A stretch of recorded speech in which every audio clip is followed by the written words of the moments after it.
సాళ్వుడనబడేటటువంటి రాజు కృష్ణ పరమాత్మ మీద పెంచుకున్న ఆగ్రహం చేత పరమశివుడి గురించి ఘోరమైన తపస్సు చేశాడు. ఎంత ఘోరమైన తపస్సు అంటే రోజుకి గుప్పెడు మట్టి మాత్రమే తినేవాడు.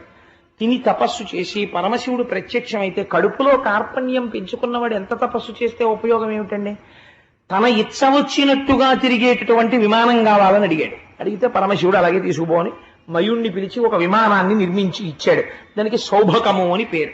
ఆ విమానం ఎక్కి ద్వారకానగరం మీదకొచ్చి ద్వారకానగరంలో ఉండేటటువంటి అంతఃపురము యొక్క కుడ్యములను గోపురములను తన గదాదండంతో తొలగతోస్తూ నానా అల్లరి ప్రారంభం చేశాడు. వెంటనే అక్కడ ఉండేటటువంటి ప్రద్యుమ్నుడు సాంబుడు మొదలైనటువంటి వారు యుద్ధాన్ని ప్రారంభం చేశారు. గొప్ప యుద్ధం జరుగుతోంది. ఈలోగా కృష్ణ పరమాత్మ చేరుకున్నారు. దుర్నిమిత్తములు కనబడ్డాయి. రావణాసురుడు మాయాసీతని సృష్టించినట్టు ఈ సాళ్వుడు కూడా మాయావసుదేవుణ్ణి సృష్టించి కృష్ణ పరమాత్మ యొక్క కళ్ళ ఎదుటే ఆ వసుదేవుణ్ణి సంహరించాడు.